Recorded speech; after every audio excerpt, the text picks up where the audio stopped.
আসসালামু আলাইকুম এভরিওয়ান। আমরা প্রায় মানুষই কিন্তু ফেসবুক পেজ খুলে থাকি। কিন্তু একটা সময় এসে দেখা যায় যে আমরা অনেকগুলো ফেসবুক পেজ খুলে ফেলেছি। অথবা আমাদের পেজটির আর কোনো প্রয়োজন নেই। এখন কিভাবে পেজটি আপনারা ডিলিট করবেন? এই প্রসেসটি কিন্তু আজকে আপনাদেরকে দেখাবো।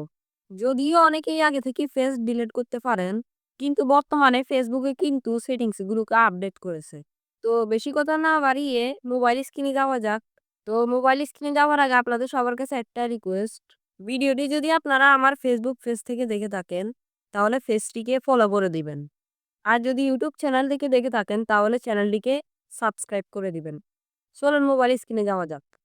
আপনারা সর্বপ্রথম চলে আসবেন আপনাদের মোবাইলের ফেসবুক প্রোফাইলে। এখানে আসার পর আপনারা এখান থেকে থ্রি লাইন আইকনটিতে ক্লিক করবেন। তারপর এখান থেকে আপনারা এই অপশনটিতে ক্লিক করবেন। তারপর আপনারা আপনাদের ফেসবুক পেজটিকে এখান থেকে লগ ইন করে নেবেন। তো আমি আমার ফেসবুক পেজটিকে লগ ইন করে নিচ্ছি। তো ফেসবুক পেজটিকে লগ ইন করে নেওয়ার পর এখান থেকে আমরা আমাদের পেজের লোগোটিতে ক্লিক করব। তারপর এখানে আসার পর আমরা এখান থেকে সেটিংসের আইকনটিতে ক্লিক করব। এখান থেকে আপনারা নিচের দিকে স্ক্রল করে চলে আসবেন।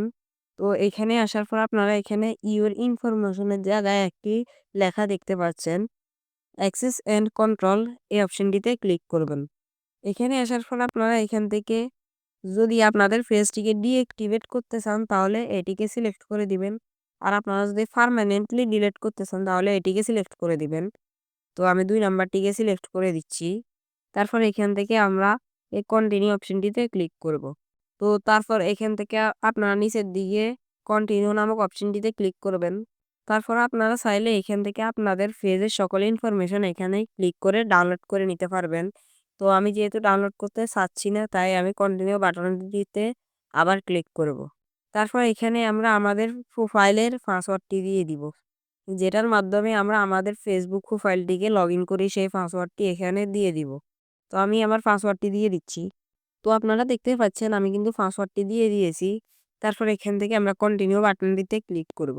তারপর এখান থেকে আমরা আবার ডিলিট ফেস অপশনটিতে ক্লিক করব।